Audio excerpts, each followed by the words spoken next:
Welcome to Instruction Discussion, our weekly look at the latest topics and trends in education affecting schools here on Long Island and schools around the world. Whether you're a teacher, parent, or student, listen for tips and strategies to help you navigate the educational landscape.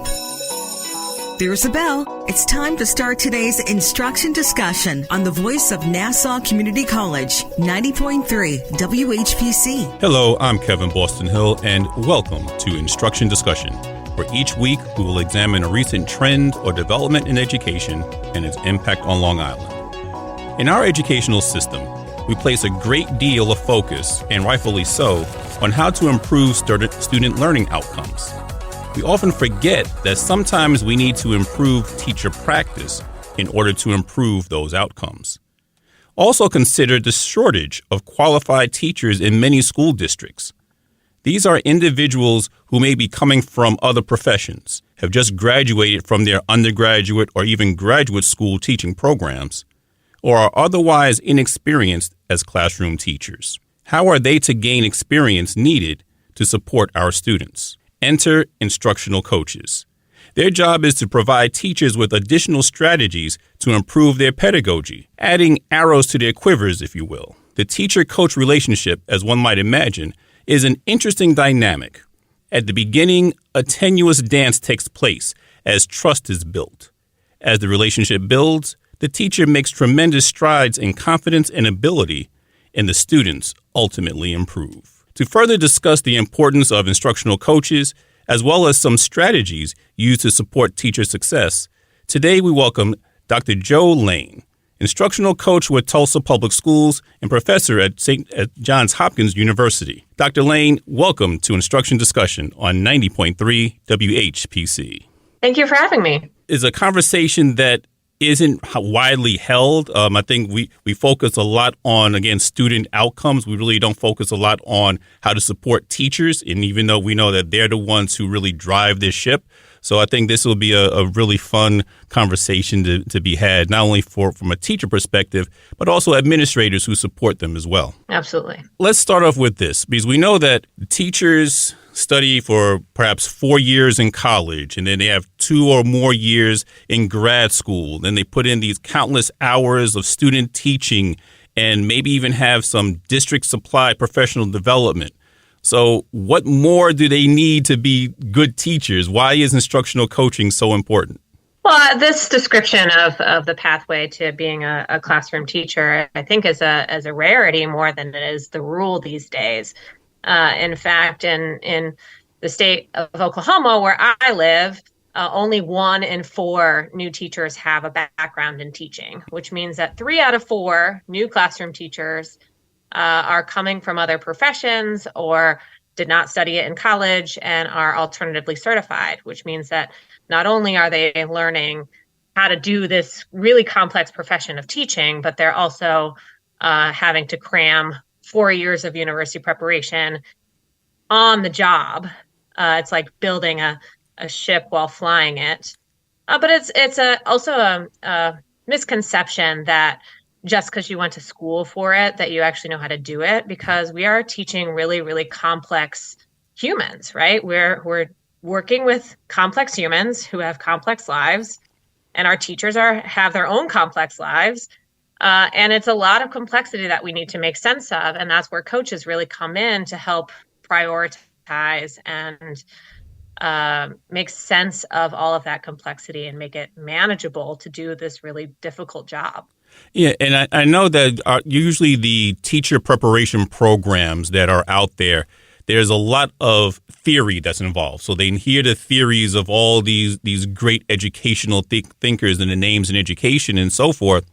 And then when they get into the classroom and they have these anywhere from 20 to 30 students in front of them, they're like, okay, now what do I do? Because they got all this theory, but not a lot of practice, not a lot of practical knowledge. And even with the student teaching that they do, I find, as a former principal, I find that that's kind of hit or miss as well, because it all depends on the school that you go to and the relationship you built with that school. It depends on the the desire level of the teacher, of the student teacher as well, how much they actually want to get out of it, or are they just sitting in the back of the room biding their time so they can get those hours accredited for.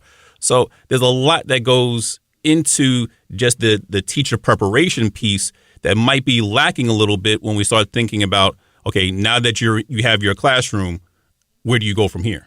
Yeah, for sure. I also think about our new crop of teachers coming into the classroom right now. A lot of our folks had their student teaching experience online.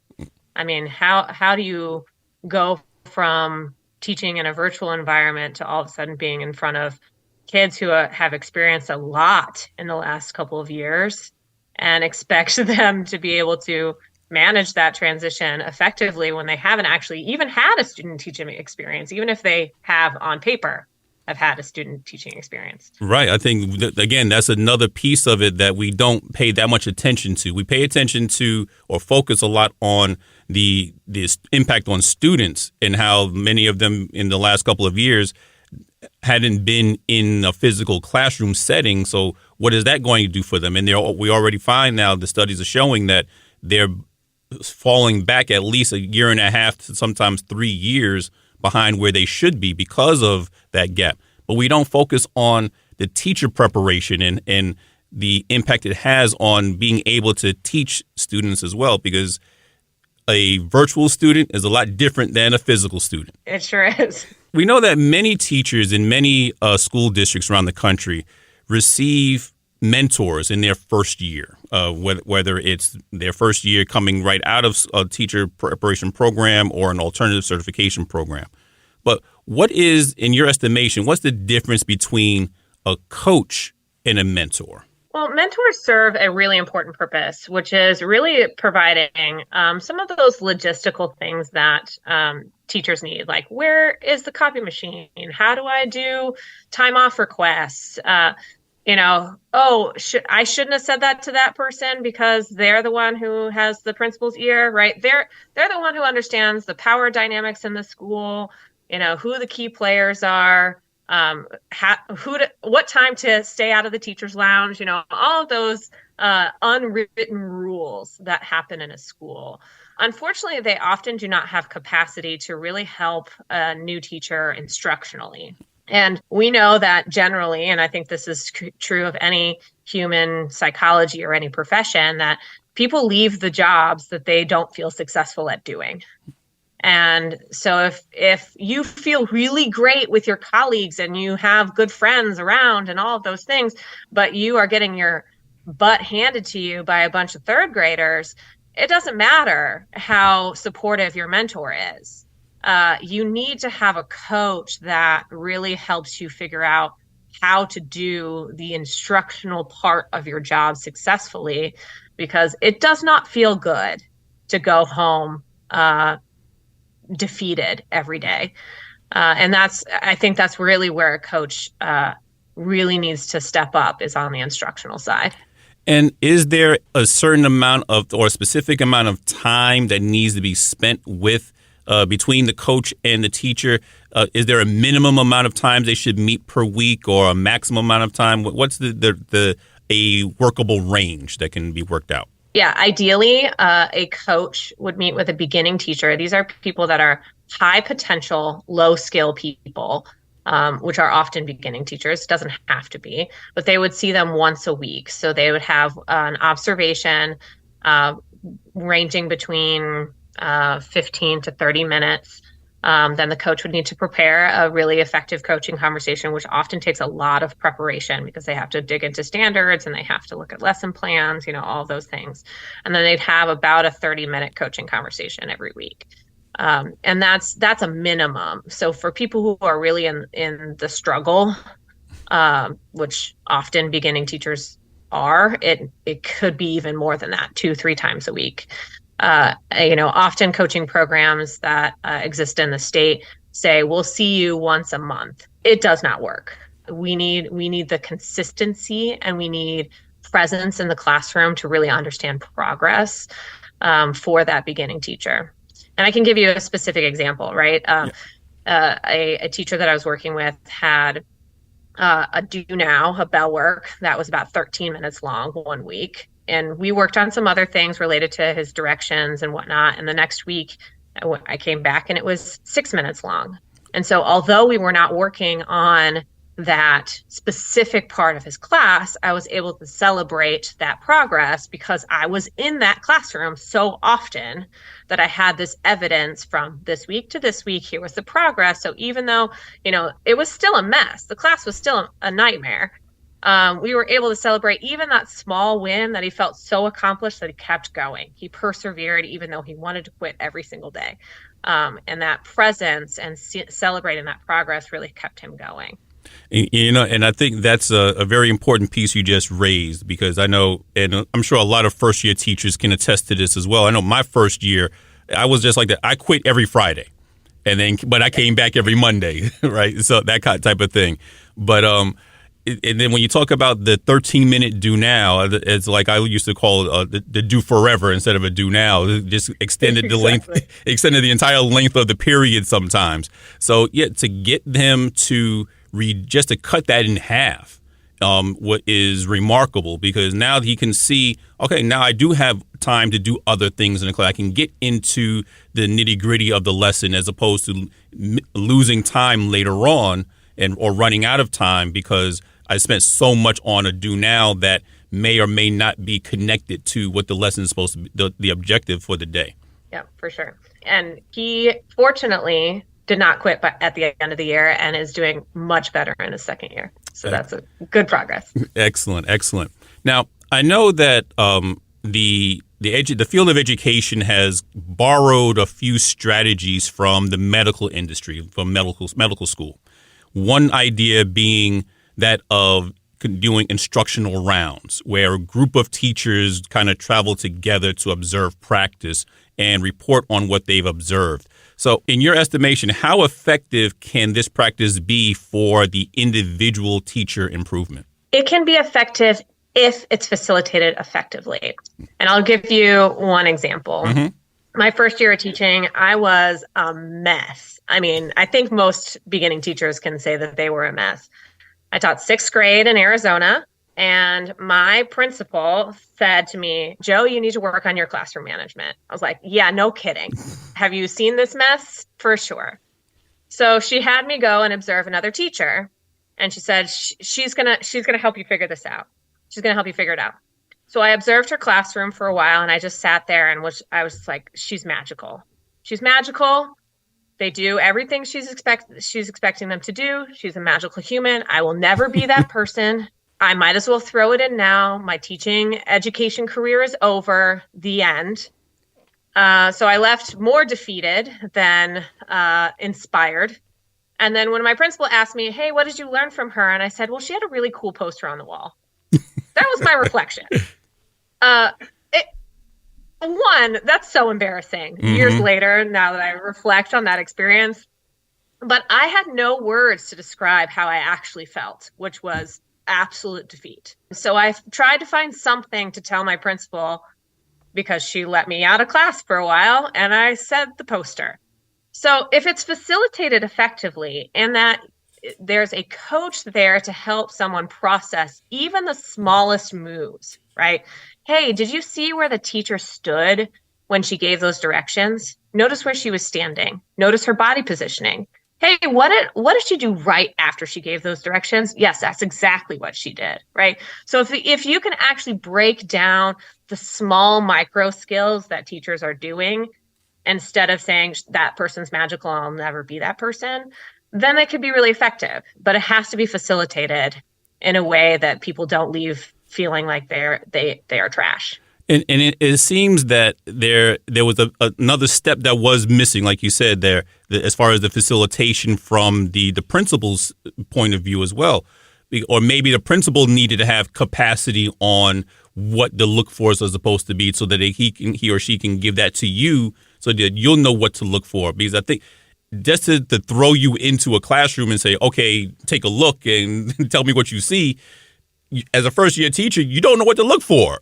So you Not might at all. you might as well be digging for gold at that point, because you don't know exactly what it is you're supposed to be looking at or looking for. So yeah, you may say, yeah, pretty posters and so forth. So I think it's also a matter of what are your instructions, what are your guidelines, so that you'll know what questions you're supposed to be asking or seeking to answer, and what specific things that the teacher is doing that you can then record to really monitor.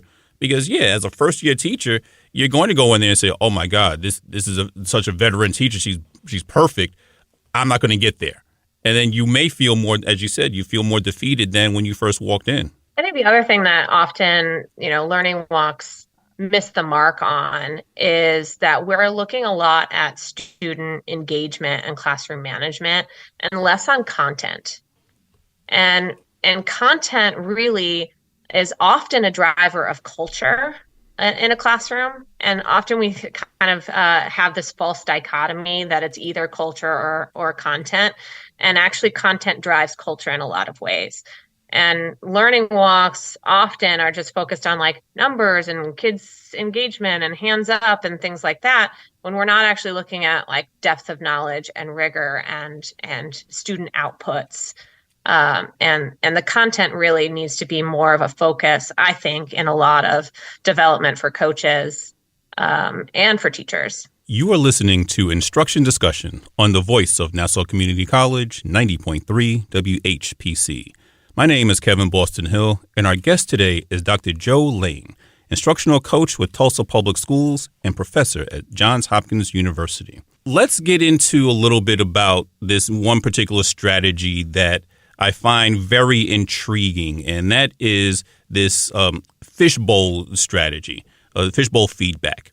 Because when I first think about it, when I heard about it and I tried to envision it, I immediately thought about the operating room that has the gallery around it, where the residents are looking down and are kind of observing and seeing what's going on so they can learn what's happening.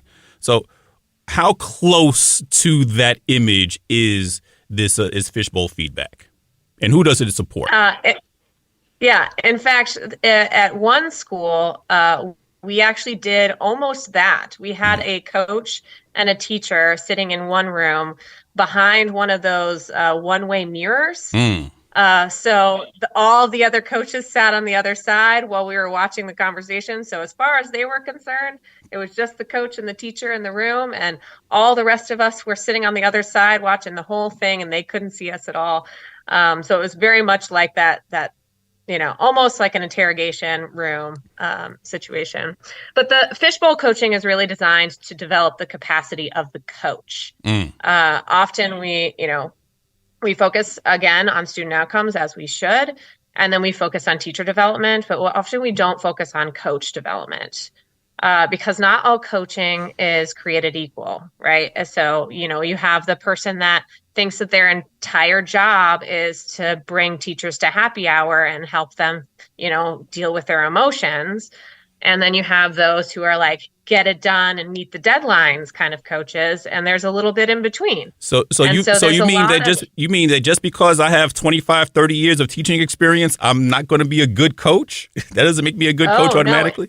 No. In fact, sometimes the most effective teachers actually end up being kind of the worst coaches because teaching came so naturally to them that breaking down instructional moves for another person is hard. It's difficult for them because they're like, just do it the way that I do it. Why aren't you doing it my way? So it's really, fishbowl coaching is designed to help build capacity for coaches through reciprocal feedback. So coaches can watch other coaches give feedback to a teacher, and then we give feedback to the coach on how they did. And man, the first time I did fishbowl coaching myself, it was scary, right? Having all of those coaches watching me while I'm giving feedback to a teacher, and then you get in the hot seat and you get feedback. It can be really intimidating. But the power of it is that every single round, whether you are the person that's coaching the teacher or you're watching someone coach a teacher, you're gleaning some really important moves that you can apply yourself. So even by the end of the day, you're learning from other people's mistakes, or you're kind of gaining some patterns of this is a good cadence of what a good coaching conversation looks like, because there's not a lot of development available for coaches, unfortunately. And that kind of structure can really support that capacity building. So if we talk about capacity building, what are some of the things that we need to keep in mind when utilizing this strategy, as far as first implementing it, the people that are involved, the time that you need? What are some of the things that we need to be mindful of if we're going to utilize this strategy effectively? So first, we need to make sure that there's a basic foundation of what coaching is and what coaching is not. So some common language around what coaching is. So that includes things like how to observe a classroom. That includes taking low inference notes, landing on a specific narrow action step, and being able to name what that action step is very clearly. That needs to be something that's normed ahead of time with all of the coaches. Everyone knows how to observe a classroom and land on an action step. And then there needs to be sort of a general cadence of what a coaching conversation looks like. And each district might have different coaching philosophies, right? There's lots of different coaching frameworks out there. All of them have their own merit and own sort of assets to it. You know, the godfather, of course, of instructional coaching is Jim Knight. You've got some good literature from Bambrick Simtoya, from Elena Aguilar. You know, you've got some good coaching literature out there to be able to build a framework that works for your district based upon your teacher clientele, right? Partnership principles work really well if you have more experienced teachers. More of a Bambrick Simtoya, more get better, faster approach works for more beginning teacher skill sets, right? So depending on who your teachers are, that should drive your coaching framework. Once that's established, right, you know how to observe a classroom, you know what your coaching framework is, then you can practice fishbowl coaching. So what that really looks like is that you get your group of coaches together, ideally at a school where they have relationships with teachers, but you know, that is not a necessity. You select teachers that are willing to just like be guinea pigs. They know it's not for them. You know, it's really about the development of the coach. You observe the classroom, and then you do rounds of that feedback. And generally, you know, there are strategies to make the teacher more comfortable, right? One, just like the framing of it, but like the one school district, you know, if you can find a two-way mirror in your school, that'd be cool. But one school district actually did a virtual setup. So put the computer in front of the coach and the teacher, while the rest of the coaches were watching in a totally separate room. So they didn't even know that the other people were in the space. So there are ways to make the teacher more comfortable, as long as everyone can see the coaching conversation, and ideally it's live. I was going to ask about that because it can be kind of nerve-wracking when you think you're in a one-on-one conversation and then you see 5, 6, 7 other people walk into the room and they're sitting around you with notepads and pens just jotting down your every word. You're like, okay, who are they and what are they doing here? Totally. It's weird. It's awkward, right? Like, just think about a Socratic seminar. You do the same thing in a classroom. And that's the same kind of setup. But again, there's strategies to kind of avoid that awkwardness, and that the virtual setup has been a really good solution to that awkwardness. I would imagine so. And how important is it? I think I probably know the answer to this question, but how important is it that the participants kind of check their egos at the door when we're utilizing this type of technique? It is the most critical, right? Because you are really, really putting yourself out there. I mean, even more than the teacher is, you know, because you're putting your coaching practice out in front of other people. And typically, coaches are isolated. They do their practice almost by themselves, and really no one knows their performance. And so this is really one of the first opportunities that people can really see what your skill set is regarding your coaching.